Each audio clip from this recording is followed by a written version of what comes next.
Olá, bom dia. Carta aos Efésios, capítulo 5. Vocês são filhos queridos de Deus e por isso devem ser como Ele. Que a vida de vocês seja dominada pelo amor, assim como Cristo nos amou e deu a sua vida por nós, como uma oferta de perfume agradável e como um sacrifício que agrada a Deus.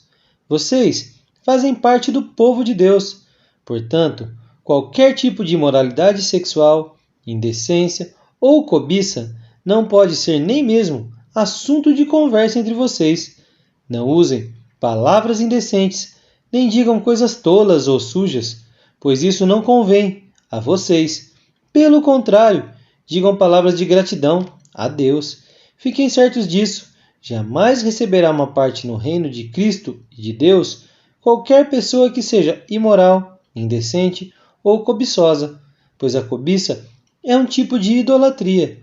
Não deixem que ninguém engane vocês com conversas tolas, pois é por causa dessas coisas que o castigo de Deus cairá sobre os que não obedecem a Ele. Portanto, não tenham nada a ver com esse tipo de gente.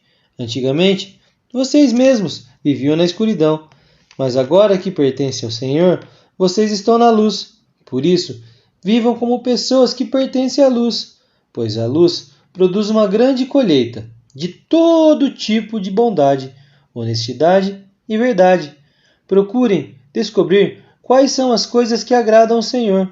Não participem das coisas sem valor que os outros fazem, coisas que pertencem à escuridão. Pelo contrário, tragam todas essas coisas para a luz, pois é vergonhoso até falar sobre o que essas pessoas fazem em segredo. E quando qualquer coisa é traduzida para a luz, então a sua verdadeira natureza é revelada, porque o que é claramente revelado se torna luz.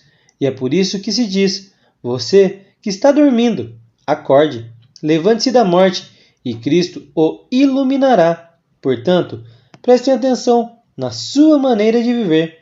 Não vivam como os ignorantes, mas como os sábios. Os dias em que vivemos são maus, por isso, aproveitem bem todas as oportunidades que vocês têm.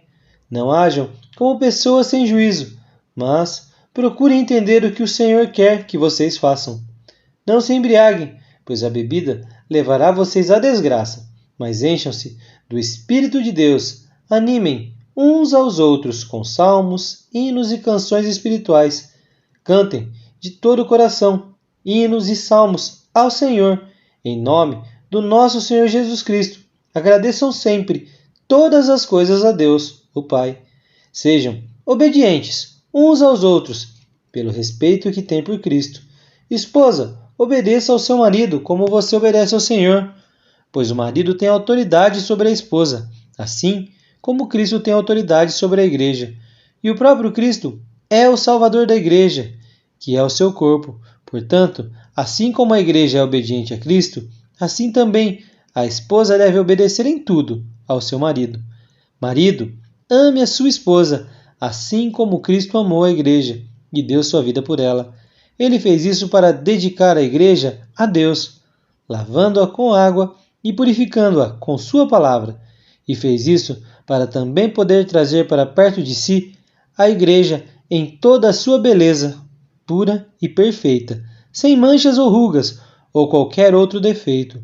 O homem deve amar a sua esposa, assim como ama o seu próprio corpo. O homem que ama sua esposa ama a si mesmo, porque ninguém odeia o seu próprio corpo. Pelo contrário, cada um alimenta e cuida do seu corpo, como Cristo faz com a igreja. Pois nós somos membros do corpo de Cristo, como dizem as Escrituras Sagradas. É por isso que o homem deixa o seu pai e a sua mãe para se unir com a sua esposa, e os dois se tornam uma só pessoa. Há uma verdade imensa revelada nessa passagem das Escrituras, e eu entendo que ela está falando a respeito de Cristo e da igreja, mas também está falando a respeito de vocês. Cada marido deve amar a sua esposa como ama a si mesmo, e cada esposa deve respeitar o seu marido. Que o Senhor nos abençoe, em nome de Jesus.